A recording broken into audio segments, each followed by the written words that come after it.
Welcome once again to Further Solutions Academy.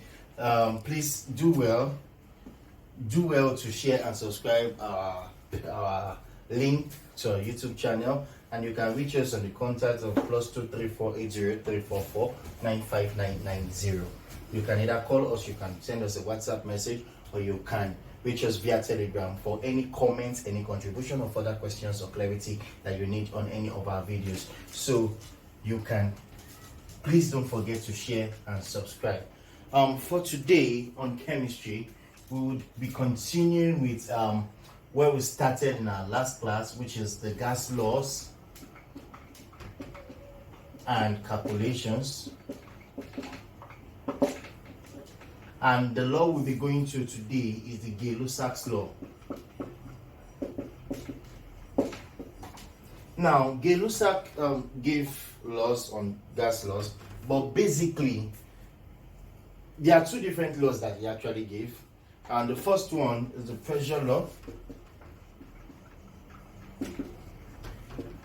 and the second one is the law of combining volumes. It's the law of combining volumes. Now, the pressure law is not a common law per se. Most likely when you see Gay-Lussac's law, you refer to the law of combining volumes. The pressure law is just like our Charles law. The pressure law is just like our Charles law, that the formula is just P1 over T1 is equal to P2 over T2. It's relating the pressure of a gas and the temperature, provided that the volume is constant. So in a constant volume, the pressure of a fixed mass of gas is directly proportional to the temperature in Kelvin, provided that the volume is constant. So that's just the pressure law. I believe if you check our video on Charles law with the similar formula, because you can actually relate each of them together. But for the purpose of this class, and because of the popular the common law of Gay-Lussac is the Gay-Lussac's law of combining. Gay-Lussac's law of combining volumes. That's the popular one you will see. And this law states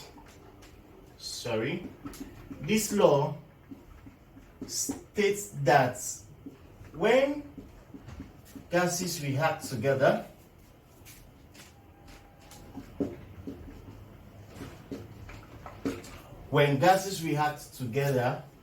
the volume of the gases which react and those of the products if gaseous, please, this is very important, if gaseous bear a simple ratio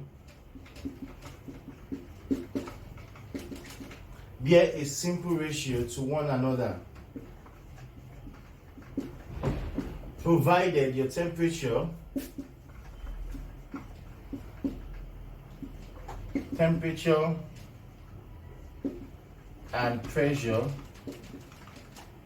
is kept constant. Provided your temperature and pressure is kept constant. Okay? Now, Gay-Lussac's law once again states that when gases react together, the volume of the gases which react and those of the products, if gaseous, bear a simple ratio. Now, this is the common aspect. First, if gaseous, then they bear a simple ratio to one another, provided your temperature and your pressure is kept constant. So what is Gay-Lussac saying automatically? Let's assume we have an equation relating hydrogen gas and oxygen gas to form water. So we have H2 gas plus O2 gas to give you 2 moles of water. Right, 2 moles of water. Now, if this, what Gay-Lussac is saying is that when gases react, they do so in simple ratio. So the volume of this gas is in the ratio of 2 volumes of this, 1 volume of this because of the coefficient of this, and 2 volume of this. So the ratio which is talking about as a simple ratio is that this is relating with this in ratio 1 and is giving the product of ratio 2. So this is just basically what the lussac law is talking about. So let's just try a question. Maybe we can get a hold or a better understanding of what the lussac law is about. You need to be able to know first. You need to be sure that your equation is balanced, so you will know the volumes of each of them. So let's have a question that says calculate. The first is the volume of unused gas. Then the second one is the volume of the resulting gas if hydrogen and chlorine gas reacts to give hydrogen chloride gas. All right, so we are told to calculate the volume of unused gas. Okay, if 10 cm cube of hydrogen gas reacts with 20 cm cube and 20 cm cube of chlorine gas, reacts to give hydrogen chloride. So we are given the volume of hydrogen and volume of chlorine. The first thing you need to do is to write a balanced equation of the gases. So a balanced equation of the gases, that will be H2 plus Cl2. Please don't forget your state to give you 2HCl gas. So what we have said earlier on is this: if we want to write the ratio, so this is the ratio of 1:1, the coefficient volumes of the gases involved, and 2. Now we were told that 10 cm cube of this reacted with 20 cm cube of this, right? I believe you are done with the question. I want to write it out in a better way.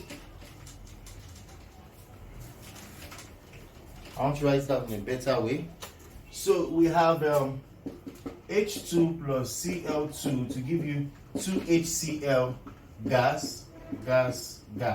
So this is ratio of 1:1:2. Now we're told that this is 10 cm cube reacting with 20 cm cube. Now, but if we follow this ratio, the ratio given, you realize that because it is 1:1, this is an excess in this reaction. So that means 10 cm cube is supposed to react with 10 cm cube, 1:1, and this is doubled of this ratio to give you 20 cm cube of this. That is what Gay-Lussac's law is trying to say. That from the simple ratio, you can determine the volume of the gas that react in that container. So if we are following this ratio, we say 10, then that means the 20 that was given was quite excess. So the volume, first, the volume of unused gas. The volume of unused gas becomes 10 cm cube of chlorine of Cl2. Why? Because in the ratio, we are supposed to use 1:1 to give us 2 ratios of this. So if we are given 10, there just 10 is required for this equation to be complete. Then the 20 that was given was probably excess. So the volume of unused is 20 minus 10. That is 10 cm cube of the chlorine gas will still be left after. Then the second question says that the volume of the resulting gas,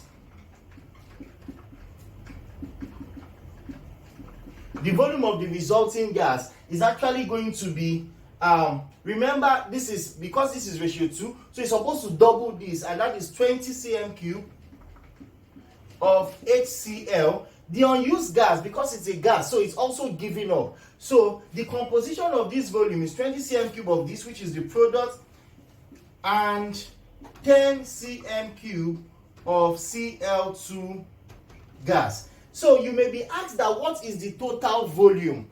If you are asked that the total volume, so the total volume of the resulting gas that is given up at the end of the day, because if 10 cm cube is not used, it is given up at the end of the day. That 10 cm cube is given up with the 20 cm cube of the hydrogen chloride gas that is produced, or the volume of the produced gas, or the composition of the produced gas. Then total, we'll be having that to be 30 centimeter cube of this and this that is given up. That is just the simple practical question on Gay-Lussac's law of combining volumes.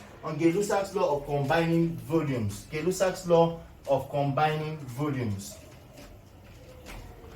So the next law we'll be going to is the Avogadro's law.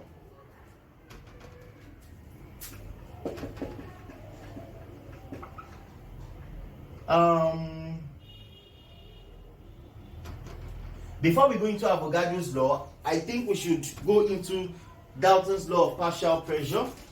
Let's just go into Dalton's law of partial pressure. When we get to Avogadro's law, you understand why. Dalton's law of partial pressure. So Dalton's law of partial pressure, this law states that when gases in a container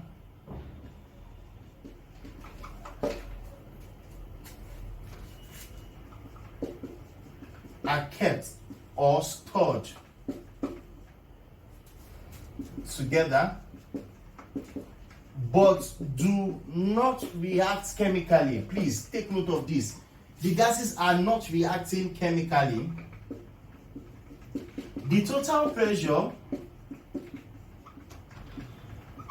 exerted by the mixture of gases, when a mixture of gas in a container, when gases or a mixture, it's actually a mixture of different gases. So the pressure exerted by the mixture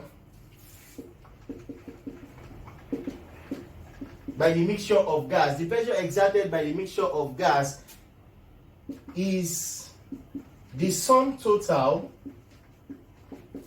of the partial pressure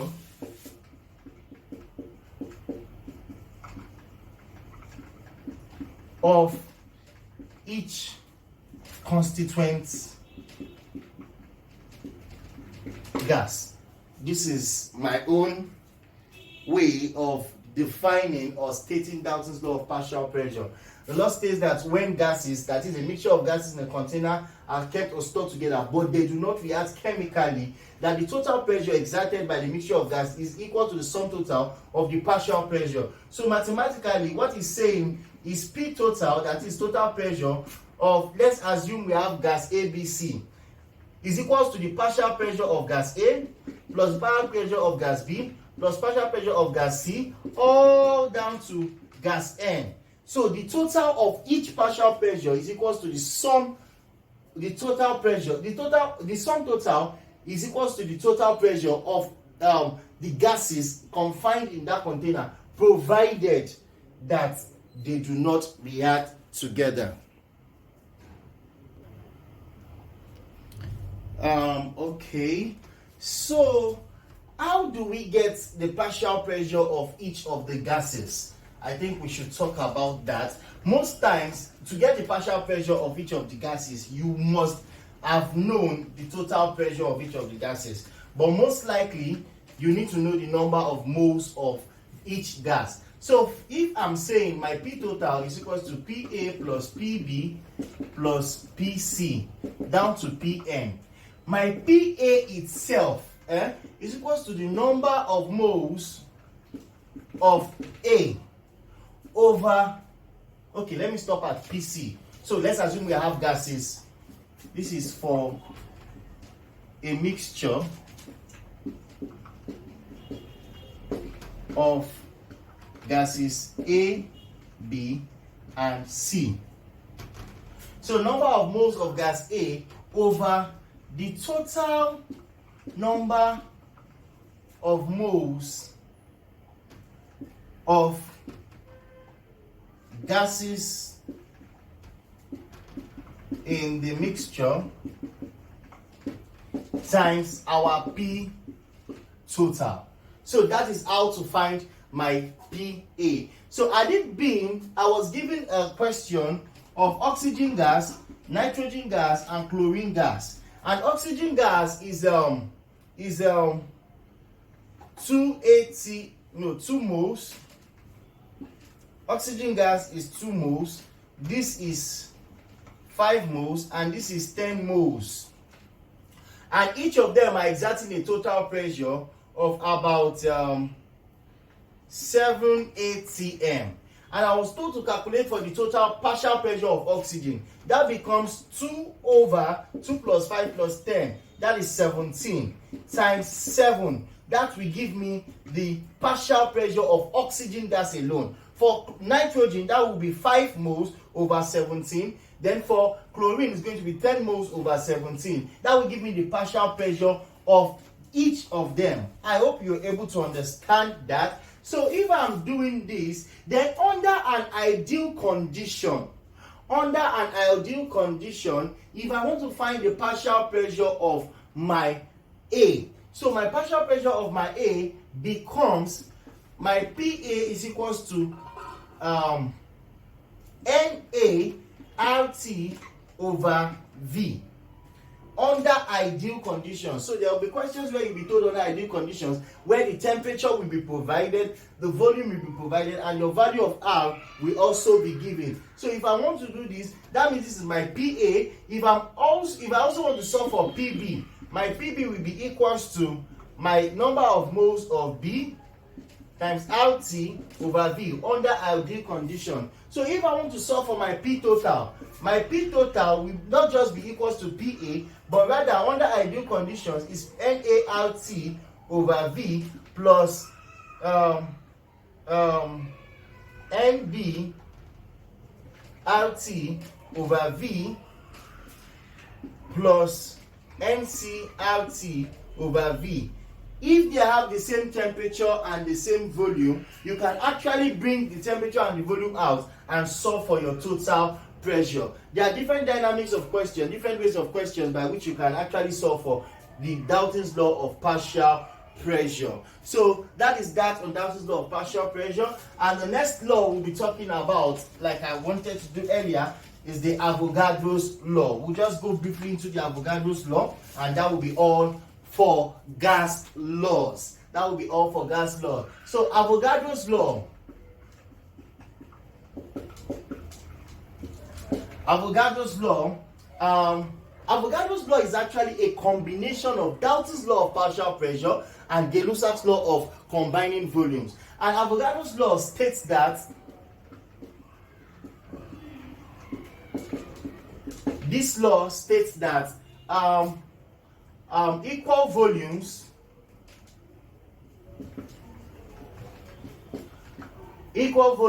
of gases under similar conditions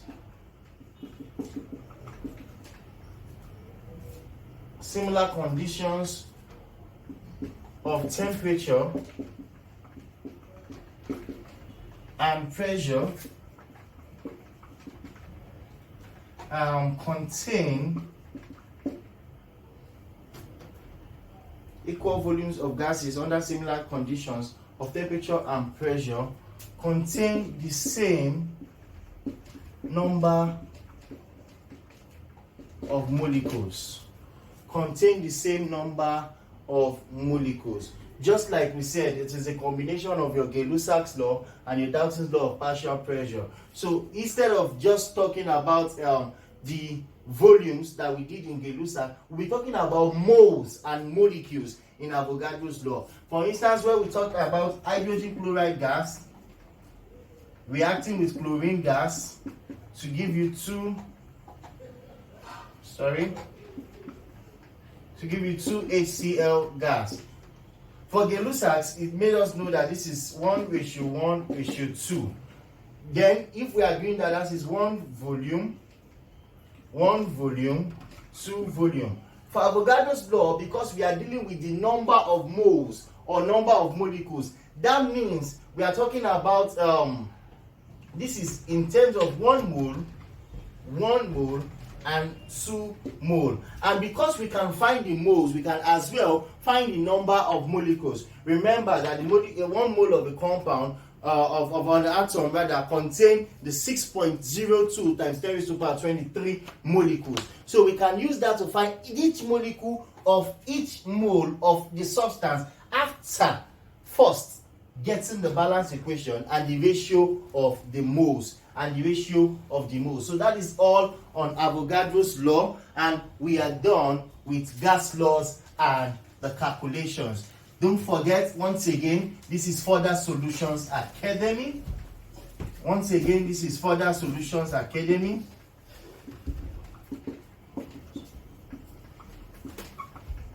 Further Solutions Academy. Please do well to share and subscribe to our YouTube channel, and you can reach us via call at +234 8034495990. You can either call us or reach us on WhatsApp or on Telegram for comment, contribution, and any further question that you need. So please do well to share and subscribe. We'll see you next time. See you next class.